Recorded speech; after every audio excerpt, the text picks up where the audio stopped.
এই হাতুড় দিয়ে আঙ্গুলের ভেতরে লোহাটা ঢুকিয়ে ফেলি। আরে মিরাজ, তুই কোথায় আছিস? দেখ না, আমার আঙ্গুলের ভেতরে লোহাটা ঢুকে গেছে। তুই তাড়াতাড়ি আয়, আমার খুব ব্যথা করছে। আরে তোর এটা কি করে হলো দেখি?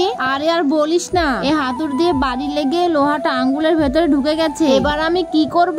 আমার সঙ্গে চল, তোকে এখনই ডাক্তারের কাছে নিয়ে যাব। না না, ডাক্তারের কাছে যাওয়া লাগবে না, তুই এই লোহাটা এখানেই তুলে দে। আমি এই লোহাটা কি করে তুলবো? আমার অনেক ব্যথা করছে। তুই এখানে দাঁড়িয়ে থাক, আমি লোহাটা তোলার জন্য কিছু একটা আনি। কই দেখি, তাড়াতাড়ি হাতটা এদিকে দে। আগে স্যাবলনার তুলা দিয়ে লোকটিকে পরিষ্কার করে ফেলি। দেখি লোহাটিকে তুলতে পারি নাকি। আরে আমি তো লোহাটি তুলতে পারছি না। দেখি সুং দিয়ে তোলা যায় নাকি। আরে সুং দিয়েও তো তোলা যাচ্ছে না। এই রেঞ্জ দিয়ে তোলা যায় নাকি দেখি তো। না, এটা দিয়ে হবে না। তাহলে কি দিয়ে তুলবো? দেখি তো এই প্লাস দিয়ে তোলা যায় নাকি। চুপ করে দাঁড়িয়ে থাক, এত ভয় পাচ্ছিস কেন? আমার অনেক ভয় করছে রে মিরাজ। তোর কিছু হবে না, আমি এই প্লাস দিয়ে তুলে দিচ্ছি লোহাটা। বন্ধুরা, তোমরা যদি তোমার মাকে ভালোবেসে থাকো আর এই ছবিটিকে সুন্দর মনে করে থাকো, তাহলে ভিডিওটিকে লাইক করে চ্যানেলটি সাবস্ক্রাইব করে দাও।